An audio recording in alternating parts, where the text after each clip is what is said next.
Bakit hanggang ngayon ay sinusuportahan pa rin ng maraming Pilipino ang mga Dutertes? Sa kabila ng lahat na hinaharap nila ng mga problema sa ating bansa, andyan yung matagal na nakakulong si Duterte sa The Hague, pero bakit patuloy pa rin sinusuportahan ng mga Pilipino na nagmamahal sa mga Dutertes? Bakit kaya? Dahil ba sila ay minahal ng taong bayan, lalo namang mahirap na Pilipino? At sila ba ay tapat sa serbisyo? Dahil hindi naman talaga sila korap, pero ang gumagawa lang ng istorya ay ang mga kalaban sa politika para lang ipin down o siraan ang mga Dutertes para matanggal na sila o mabura na ang kanilang legacy sa larangan ng politika. Tingnan niyo mga kababayan, pati si Sara Duterte, kahit saan pumunta, ganun pa rin ang hiyawan ng mga Pilipino, nagmamahal sa kanya.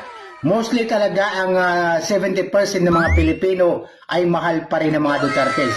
Kahit saan kayo mag-ikot sa probinsya ay Duterte pa rin ang sigaw ng mga karamihan sa mga Pilipino. Tingnan niyo mga kababayan, kahit saan bansa ay mayroon pa rin sumusuporta o mga nagrarally patungkol kay Duterte na makalabas na sa kanyang detentions sa daig mga kababayan.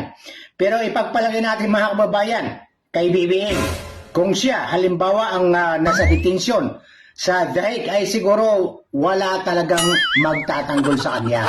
Iiwanan din siya ng kanyang mga alipores. Dahil ang kanyang mga alipores mga kababayan ay dating mga pro-Duterte yan. Pero noong siya ay umupo ay bumaliktad dahil lang sa posisyon at dahil sa pera. Alam niyo mga kababayan, ang pera ay malaking multo sa ating paningin. Pera po ang sumisira sa ating reputasyon. Lahat po ng mga politician, ito po ang sumisira sa kanila. Bakit ayaw nila umalis sa politika? Dahil nandyan ang pera mga kababayan. Puno ang kanilang bulsa. Tandaan niyo mga kababayan, nung pumasok nila sa politika ay walang-wala. Pero paglabas, naka-Rolex na yan, naka-BMW yan. Pero bakit ang mga Dutertes mga kababayan ay patuloy pa rin na sinusuportahan ng mostly ng mga Pilipino sa atin?